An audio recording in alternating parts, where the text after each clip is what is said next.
Hello everyone. आ गई हूँ मैं आपके नेक्स्ट लेक्चर के साथ जिसका नेम है is matter around us pure. Question mark लगा है, वो आपसे पूछ रहे हैं कि क्या हमारे आसपास के जो पदार्थ हैं क्या वो शुद्ध है। ये क्लास 9 चैप्टर 2 है साइंस का। ओके ठीक है, तो चलिए आपने चैप्टर 1 में मैटर के बारे में तो पढ़ रखा है कि मैटर क्या होता है। Anything that occupies space and has mass is called matter. जो स्थान घेरता है और जिसका द्रव्यमान होता है उसे हम क्या कहते हैं, पदार्थ कहते हैं। फर्स्ट में जो हमने पढ़ा था उसमें ये पढ़ा था कि हम मैटर को कितने टाइप से क्लासिफाई कर सकते हैं, 3 टाइप से, बट किसके अकॉर्डिंग, फिजिकल। जब हम फिजिकल मतलब भौतिक वर्ड लगा देते हैं तो उसका मतलब क्या होता है कि हम उसको कैसे क्लासिफाई कर रहे हैं, उसके शेप साइज के अकॉर्डिंग। उसमें कोई नया पदार्थ नहीं बनेगा, वो जैसा है वैसा ही रहेगा, बस उसका शेप साइज और उसकी अवस्था परिवर्तन हो सकता है ना। अब जैसे कि मैं आपसे बोलूं कि बर्फ से पानी बन गया तो क्या कुछ नया बन गया? क्या बर्फ से पानी और पानी से बर्फ बना, पानी से बर्फ बन गया है ना, तो क्या ऐसा हो गया कि वो जो बर्फ है वो शुगर हो गई? ऐसा कुछ नया पदार्थ बना क्या? नहीं ना। तो ये जो इस तरीके से होता है उनको हम क्या बोलते हैं, फिजिकल। अब हमको जो इस चैप्टर में पढ़ना है वो क्या पढ़ना है, केमिकल। कि केमिकल क्लासिफिकेशन कितने टाइप से कर सकते हैं हम मैटर का। तो हम मैटर का केमिकल क्लासिफिकेशन कितने टाइप से कर सकते हैं, 2 टाइप से। कौन कौन से? प्योर सब्सटेंस जिनमें क्या क्या आते हैं, एलिमेंट, कंपाउंड तत्व और यौगिक, और मिक्सचर जो कि मिश्रण है जिनका क्या हो सकता है, होमोजीनियस समांगी और हेट्रोजीनियस विषमांगी। ये हम क्लासिफिकेशन कर सकते हैं। तो अब बच्चा आपसे क्वेश्चन पूछ रहा है, आपका जो चैप्टर टाइटल है वो आपसे ये क्वेश्चन पूछ रहा है कि जो हमारे आसपास के पदार्थ हैं क्या वो शुद्ध हैं। हमारी नजरों में शुद्ध का मतलब क्या होना, साफ सफाई से होना, कि जो हम वाटर पी रहे हैं वो फिल्टर्ड होना चाहिए, क्लीन, नीट एंड क्लीन, जो भी चीजें वो सब क्या है, प्योर। लेकिन साइंटिस्ट जो है वो ऐसे नजरिए से नहीं देख सकते। उनका नजरिया क्या होता है देखने का, वो उनका मतलब ये होता है कि वो प्योर कब बोलेंगे किसी भी सब्सटेंस को, किसी भी मैटर को, वो प्योर तब बोलेंगे जब वो सब्सटेंस, वो मैटर, वो पदार्थ किसी एक ही प्रकार के कण का बना हो, उसको हम क्या बोलेंगे, शुद्ध बोलेंगे। आई मेरी बात समझ में? फॉर एग्जाम्पल ऐसा हो सकता है क्या कि हम शुगर लें, शुगर को हमने ग्राइंड कर लिया, मिक्सी में पीस लिया, तो वो नमक में कन्वर्ट हो जाएगा, सॉल्ट बन जाएगा क्या? ऐसा होगा क्या? नहीं ना। तो ये क्या है कि जो शुगर है वो क्या है, एक ही प्रकार के कण से मिलकर बनी है और वो शुद्ध है, इसलिए हम शुगर को क्या बोलेंगे, प्योर बोलेंगे। क्लियर आई बात समझे? अब आप मुझे बताइए कि हमारे आसपास जो एयर है वो क्या प्योर है, क्या वो शुद्ध है? नहीं। क्यों शुद्ध नहीं? क्योंकि उसमें बहुत सारी गैसों का क्या है, मिश्रण है।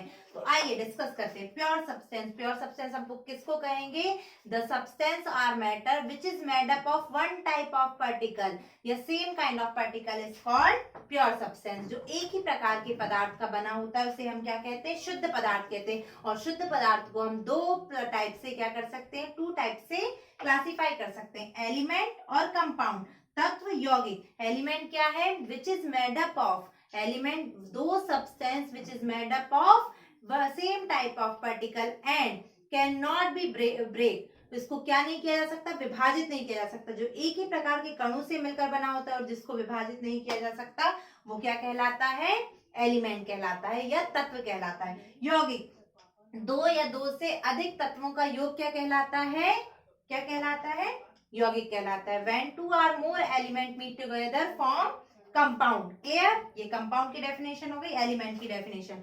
फॉर एग्जांपल NaCl, ये सोडियम क्लोराइड या कॉमन सॉल्ट क्या है, एक कंपाउंड है। क्यों? क्योंकि इसमें दो एलिमेंट है, एलिमेंट ये सोडियम एलिमेंट और दूसरा है क्लोरीन। अब हम बात करते हैं एलिमेंट। एलिमेंट क्या हो गए, जो एक ही प्रकार के कण से बने हो। जैसे कि हम लेते हैं आयरन, लोहा।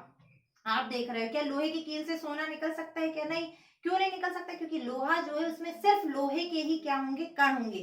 तो ये क्या हो गया, हमारा आयरन एक एलिमेंट हो गया, तत्व हो गया। क्यों? क्योंकि उसमें एक ही प्रकार का कण है। आगे बात समझ में? ऐसे ही आपको और एग्जांपल देख लेने हैं अपनी डेली लाइफ से रिलेटेड। सिल्वर, गोल्ड वगैरह ये सब क्या है, एलिमेंट है। Okay clear? नेक्स्ट आते हैं मिक्सचर पे। मिक्सचर क्या होता है, मिक्सचर जिसमें कि क्या हो सकते हैं, 2 or more टाइप के क्या हो सकते हैं, पार्टिकल हो सकते हैं, उसको हम क्या बोलेंगे, मिक्सचर बोलेंगे। अब मिक्सचर क्या होगा, मिश्रण जो है 2 प्रकार से हो सकता है, होमोजीनियस मिक्सचर है, हेट्रोजीनियस। होमो का मतलब आपको समझ में आ रहा है, सेम, जिसमें कि जो पार्टिकल्स है वो क्या हो जाए, एक साथ क्या हो, क्लोजली पैक्ड हो, और जो एक तरीके से अच्छे से मिल जाए, है ना। जैसे कि आप वाटर में शुगर को मिक्सअप करते हो, है ना, तो ऐसा होता है क्या कि आप वाटर से शुगर को वापस से देख पा रहे हो कि शुगर ये है और ये वाटर है, ऐसा होता है क्या? नहीं। तो ये जो मिक्सचर है ये क्या है? होमोजीनियस मिक्सचर है। क्यों? क्योंकि आप इससे पदार्थ के कण अलग अलग नहीं देख पा रहे, जो उनका मिलना हुआ वो क्या हो गया? पूरा वो एक साथ अच्छे से मिल चुके हैं। तो ये जो मिक्सचर हो गया ये क्या हो गया? Homogeneous mixture. और हेट्रोजीनियस मिक्सचर क्या हो गया? वो मिक्सचर जिसमें कि पदार्थ के कण क्या होते हैं? अलग अलग दिखाई देते हैं। कैसे दिखाई देते हैं? जैसे कि हमने वाटर में ऑयल मिक्स कर दिया तो वाटर अलग दिखेगा और ऑयल की लेयर अलग दिखेगी, या हमने वाटर में सैंड को मिक्स कर दिया तो सैंड अलग दिखेगी, मतलब बालू रेत वगैरह मिक्स कर दी, और वाटर तो वाटर भी अलग दिखेगा और रेत भी अलग दिखेगी। तो ये जो मिक्सचर है ये किस टाइप का मिक्सचर है?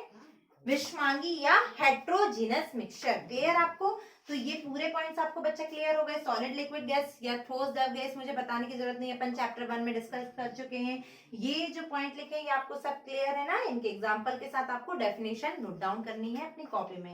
ओके ओके स्टूडेंट, तो हमारा नेक्स्ट टॉपिक है सॉल्यूशन। सॉल्यूशन क्या होता है? देखिए सॉल्यूशन जो है होमोजेनियस मिक्सचर है उसी को क्या कहते हैं? सॉल्यूशन भी कहते हैं। होमोजेनियस मिक्सचर आपको पता है ये समांगी मिश्रण क्या होता है, जिसमें कि जो मिश्रण के सारे कंपोनेंट है वो यूनिफॉर्मली क्या होते हैं?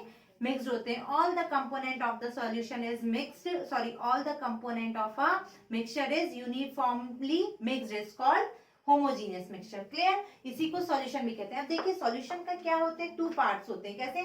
इसमें जो मिलने वाले कंपोनेंट होते हैं वो कितने होते हैं? 2 होते हैं। कौन कौन से? 2 पार्ट से ये मिलकर बना होता है, सॉल्वेंट एंड सॉल्यूट, विलायक एंड विलेय। क्लियर? तो विलायक क्या हो गया? जो अपने में विलेय को घोलता है, जो अपने में विलेय को घोलता है मतलब, और जो ज्यादा मात्रा में होता है उसको अपन क्या कहते हैं? सॉल्वेंट कहते हैं। That dissolve solute in it, जो अपने में सॉल्यूट को क्या करता है? डिजॉल्व करता है, वो क्या कहला गया? सॉल्वेंट। ठीक है? और सॉल्यूट का है जो किसमें मिलाया जाता है? जो सॉल्वेंट में मिलाया जाता है। That dissolve in solvent is called solute. Clear? आपको ये बात समझ में आ गई? For example water and sugar, शक्कर और पानी का घोल लिया तो शक्कर उसमें क्या है? शुगर जो है उसमें क्या है? सॉल्यूट है। और सॉल्वेंट क्या है? जो उसमें घुला रहा है वो कौन है? जो शक्कर को अपने में घुला रहा है, शुगर को अपने में, वो क्या हो गया? सॉल्वेंट हो गया। आई बात क्लियर? इतना आपको क्लियर है कि सॉल्यूशन क्या होता है? देखिए कुछ वर्ड आप अपने इसमें ये पढ़ेंगे, कोलाइडल सॉल्यूशन या सस्पेंशन। तो देखिए क्या होता है कोलाइडल सॉल्यूशन? क्या होगा कि कुछ पार्टिकल्स ऐसे होते हैं जो क्या नहीं होते? डिसॉल्व नहीं होते, घुलते नहीं है। आपने भी कभी देखा होगा पानी वगैरह, उसमें बहुत छोटे छोटे पार्टिकल्स आपको क्या करते हैं?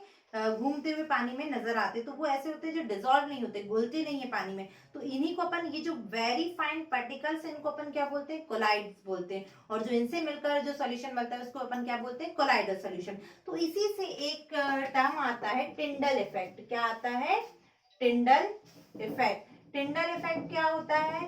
या टिंडल प्रभाव। टिंडल इफेक्ट ये होता है कि जब प्रकाश की किरण इन छोटे छोटे कणों पर पड़ती है तो क्या होता है? प्रकाश फैल जाता है, और इसी को हम क्या बोलते हैं? टिंडल प्रभाव या टिंडल इफेक्ट बोलते हैं। When the light strike in collide particle, the path of light become visible and that scattered light is called Tyndall effect. Clear? ये आई बात समझ में? जैसे कि आपने अपने घर में भी देखा होगा कि कभी कभी अंधेरा होता है रूम में, और जैसे खपरे वगैरह वाला घर है तो उसमें से जो लाइट आती है तो आपको बहुत छोटे छोटे से पार्टिकल्स दिखते हैं, तो उसी को अपन क्या कहते हैं? टिंडल इफेक्ट कहते हैं। या आपने अंधेरे में रात के टॉर्च वगैरह जलाई तो बहुत सारे पार्टिकल आपको दिखाई देने लगते हैं, तो ये सब क्या है? वो कोलाइड्स पार्टिकल होते हैं जिनपे की लाइट पड़ती है, और लाइट पड़ने पर वो क्या होती है? लाइट फैल जाती है, प्लस जो पूरा पाथ है वो क्या होता है? विजिबल होने लगता है। तो इसी को अपन क्या बोलते हैं? टिंडल इफेक्ट बोलते हैं। Okay clear? अब हमारा नेक्स्ट टॉपिक है स्टूडेंट्स, ये है हमारा नेक्स्ट टॉपिक कि क्या ये जो मिक्सचर है हम इनको अलग कर सकते हैं क्या? तो बिल्कुल कर सकते हैं। कुछ मेथड्स होती है जिनके थ्रू हम क्या करते हैं? मिक्सचर को अलग कर सकते हैं। आइए देखते हैं। ओके स्टूडेंट, तो हमारा नेक्स्ट टॉपिक है कि क्या ये जो मिक्सचर है हम इसको जो कंपोनेंट है इनको अलग अलग कर सकते हैं। क्या हम नमक और पानी के घोल में से नमक को अलग कर सकते हैं? क्या ऐसा पॉसिबल है कि जो मिक्सचर बना है उनके अलग अलग कंपोनेंट सेपरेट हो जाए? तो बिल्कुल, जो भी मिक्सचर बना है उनके कंपोनेंट को हम अलग कर सकते हैं। उसके लिए कुछ मेथड्स होती हैं जिनको मैंने यहाँ पे क्या किया है? राइट डाउन किया गया है, जो कि आप भी नोट डाउन कर लेंगे। देखिए सबसे पहली मेथड होती है इवोपरेशन या वाष्पीकरण की मेथड। क्या होती है वाष्पीकरण से? जैसे आप जानते हैं कि यदि उस जैसे सॉल्ट वाटर, जैसे सी से नमक को निकाला जाता है, आपको पता है ना? नमक कहाँ से निकलता है? समुद्रों से निकाला जाता है। किस मेथड के थ्रू? इवापोरेशन के थ्रू। इसमें क्या किया जाता है? यदि हीट दी जाएगी तो जो वाटर है वो क्या होगा? इवापोरेट होना लगेगा और हमको क्या मिलेगा? सॉल्ट मिलेगा। फर्स्ट मेथड क्लियर है। सेकेंड है सेंट्रीफ्यूगेशन। सेंट्रीफ्यूगेशन मतलब अपकेंद्री। अपकेंद्री प्रक्रिया में क्या होता है? ये होता है, आपने अपने घर में मशीन देखी है जिससे कि मही या छाछ वगैरह बनता है, देखा है? नहीं देखा? या वो पुराने टाइम पे गांव में वो ऐसे होता था, मथने के लिए यूज किया जाता था, यहाँ मथनी देखी होगी आपने, है ना, जिससे कि वो विस्क वगैरह किया जाता है। तो उसमें क्या होता है? उसमें ये होता है कि जो जैसे कि बटर, जब अपन ने बहुत ज्यादा उसको वो किया, घुमाना स्टार्ट किया, है ना, मशीन घूमना, जैसे बटर में सॉरी मही में स्टार्ट की या छाछ वगैरह में स्टार्ट की, दही में, है ना, सॉरी दही में स्टार्ट की, तो क्या होगा कि एक टाइम के बाद जब हम कंटिन्यू उसको घुमाते जाएंगे तो मशीन जो रोटेट हो रही है मशीन, वो क्या करेगी? जो उसके पार्टिकल, लाइटर पार्टिकल थे उनको जमा करना कहाँ पे स्टार्ट कर देगी? ऊपर वाली लेयर पे, है ना। किसके ऊपर वाले लेयर? जो हमारा दही था, कर्ड था, उसके ऊपर। और वो हम क्या बोलते हैं? उसको बटर या मक्खन बोलते हैं। और हमको क्या मिल जाएगा? मक्खन मिल जाएगा। तो इस मेथड को क्या कहते हैं हम? सेंट्रीफ्यूगेशन या अपकेंद्री प्रक्रिया। ठीक है, आ गई बात समझ में? किसके लिए यूज की जाती है? ऐसी कोई चीज जिसको कि अपन मत वगैरह करके क्या कर सकते हैं? निकाल सकते हैं, उसके लिए मेथड यूज की जाती है। फनल। फनल कैसी? फनल मेथड उसके लिए यूज की जाती है जब टू इमिजिबल, इमिजिबल का मतलब अघुलनशील है, दोनों एक दूसरे में घुल नहीं सकते और जो अलग अलग हैं, उनके लिए कौन सी मेथड यूज की जाती है? फनल मेथड यूज की जाती है, जो कि किससे? ऑयल को वाटर से निकालने के लिए। ठीक है। सब्लिमेशन। सब्लिमेशन मतलब आपको पता है ऊर्ध्वपातन। ये प्रक्रिया कब अपनाई जाती है? जब उनमें से जो हमारा मिश्रण है या मिक्सचर है, उनमें से कोई एक जो है वो कैसा हो? सब्लिमेट होने वाला हो। जैसे कि इमेजिन करिए कि कपूर और नमक क्या हो गए? मिक्स हो गए। दोनों एक जैसे तो दिखते हैं, तो क्या हम पहचान सकते हैं कि नमक कौन सा है, कपूर क्या अलग अलग कर सकते हैं? नहीं ना। तो उसके लिए हम क्या करते हैं? ये सब्लिमेशन वाली मेथड स्टार्ट करते हैं। जैसे ही हम रखते हैं, टेम्परेचर इंक्रीज करते हैं, तो जो कपूर है वो क्या होगा? सब्लिमेट होना स्टार्ट कर देगा, ऊर्ध्वपातित होगा, और हमको क्या मिल जाएगा? नमक मिल जाएगा। क्लियर? क्रोमेटोग्राफी। क्रोमेटोग्राफी का यूज कब किया जाता है? जब डिफरेंट डिफरेंट टाइप के कलर क्या हो जाए, या इंक वगैरह डिफरेंट कलर की, बहुत प्रकार की, या कुछ पंखुड़ियों के कलर वगैरह क्या हो जाए? मिक्स हो जाए, है ना। तो जब हमको अलग अलग कलर को सेपरेट करना होगा तो हम कौन सी मेथड यूज करेंगे? क्रोमेटोग्राफी। ठीक है। डिस्टिलेशन मेथड क्या होगी? डिस्टिलेशन मेथड वो है आसवन विधि। आसवन विधि क्या होगी कि जब बहुत सारे लिक्विड को हमको क्या करना पड़ेगा? निकालना पड़ेगा अलग अलग, तो हम कौन सी मेथड लगाएंगे? डिस्टिलेशन, जिसका अब कहाँ पे उपयोग किया जाता है? Petroleum.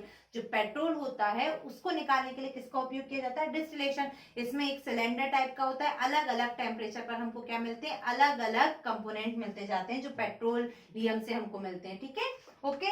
Magnetic separation. Magnetic separation हम कब यूज करेंगे? हम तब यूज करेंगे जब कोई ऐसा मिश्रण हो जिसमें कि क्या हो? लोहा या चुंबक वगैरह ऐसी चीजें मिक्स हो गई हो, तो हम क्या कर सकते हैं? उसमें से लोहे को चुंबक के थ्रू क्या निकाल सकते हैं? मैग्नेट के थ्रू चिपक के वो क्या निकल जाएगी? हमारी जो भी आयरन या जो भी होगा मैग्नेट वगैरह, वो मिक्स होके निकल जाएगी। अब देखिए, ये मैंने जो बताया ये कुछ केमिकल टाइप की मेथड थी या जो भी, लेकिन कुछ हम जो फिजिकल मेथड जो हम खुद भी यूज कर सकते हैं, उनमें से क्या है? विनोइंग, सीइंग, और ये सब जो मेथड है ये क्या है? हम हैंड पिकिंग, ये हम क्या करते हैं? अपनी डेली लाइफ में यूज करते रहते हैं। जैसे कि चावल में कंकर मिक्स हो गए तो हम कौन सी मेथड यूज करेंगे? Hand picking. हाथों से क्या करेंगे? छांट के उनको क्या कर देंगे? चावल के कंकड़ निकाल देंगे। विनोइंग। विनोइंग मतलब क्या हो गया? झटकना, फटकारना। जो सुपड़े वगैरह में लेके ऐसे हम फटकते हैं ना, तो उससे हम क्या करेंगे? जो हस्क वगैरह है, जो भूसा वगैरह है, डस्ट पार्टिकल वगैरह, वो क्या हो जाएंगे? चावल या गेहूं या जो भी है उससे फटकने से क्या हो जाएगा? वो अलग हो जाएगा। किस मेथड से? विनोइंग। ठीक है, विनोइंग मेथड से वो अलग हो जाएगा। सीविंग मतलब छानना, छान छान कर भी हम चीजों को अलग कर सकते हैं। तो ये कुछ क्या थी? मेथड थी कि हम अलग कर सकते हैं। अब देखिए कि आता है, आपसे पूछा जाता है चेंज, परिवर्तन।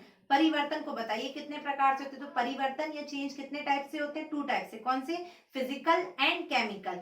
फिजिकल में क्या होता है? जब चेंज कब हो? किसमें हो? किसी भी मैटर की फिजिकल अपीयरेंस में हो जाए, मतलब उसकी भौतिक बनावट में हो जाए, तो उसको अपन क्या बोलेंगे? फिजिकल चेंज बोलेंगे। ठीक है, फिजिकल रिएक्शन भी बोल सकते हैं। ठीक है। और जब केमिकल कब बोलेंगे? केमिकल तब हम बोलेंगे जब उसके जो अंदर के कण हैं उनकी प्रकृति बदल जाए, उनका कंपोजिशन बदल जाए, तो उसको हम क्या बोलेंगे? केमिकल।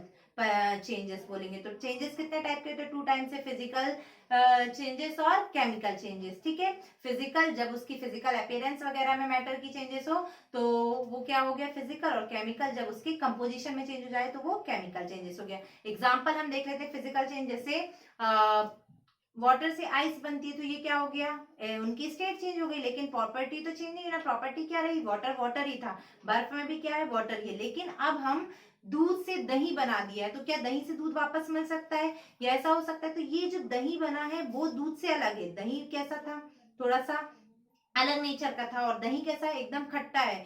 तो क्या हो गया, ये केमिकल हो गया।